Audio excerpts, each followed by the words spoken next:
আসসালামু আলাইকুম। অর্চিস কিচেনে আপনাদের সকলকে স্বাগত জানাই। আশা করছি সবাই অনেক ভালো আছেন। আলহামদুলিল্লাহ আমিও ভালো আছি। আজ রান্না করলাম হাড়সহ গরুর মাংস দিয়ে ছোলার ডাল। চলেন তাহলে রেসিপিটা আপনাদের সঙ্গে শেয়ার করি। ছোলার ডালটা আমি আগেই সেদ্ধ করে রেখেছি।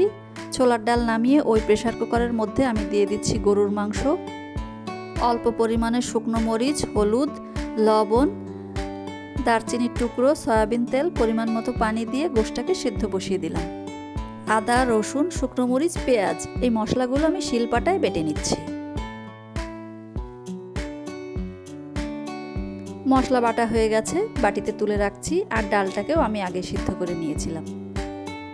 এবার কড়াইতে দিয়ে দিচ্ছি তেল। তেলটা গরম হয়ে গেলে দিয়ে দিলাম পেঁয়াজ কুচি। পেঁয়াজ কুচি কিছুক্ষণ ভেজে নিব।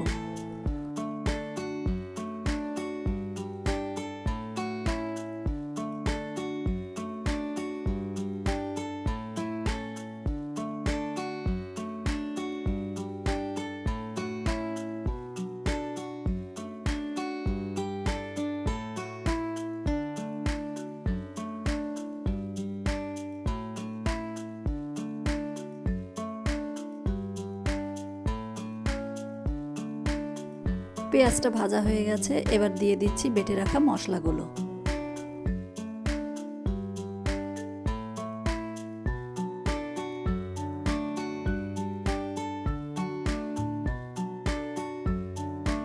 স্বাদ মতো লবণ আর পরিমাণ মতো হলুদের গুঁড়ো দিয়ে মশলাটাকে খুব ভালোভাবে কষিয়ে নিব।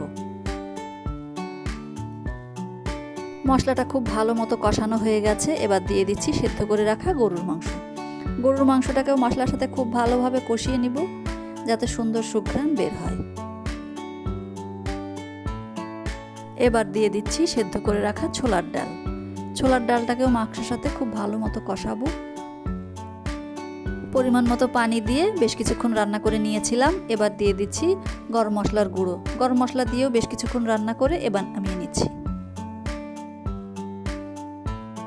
ভাত, রুটি বা পরোটা যে কোনো কিছুর সাথে এই ছোলার ডাল রান্নাটা খেতে খুবই মজা লাগে। আশা করছি আমার আজকের রেসিপিটি আপনাদের ভালো লেগেছে। যদি ভালো লাগে প্লিজ আমার চ্যানেলটিকে সাবস্ক্রাইব করবেন। সবাই অনেক ভালো থাকবেন। আল্লাহ হাফেজ।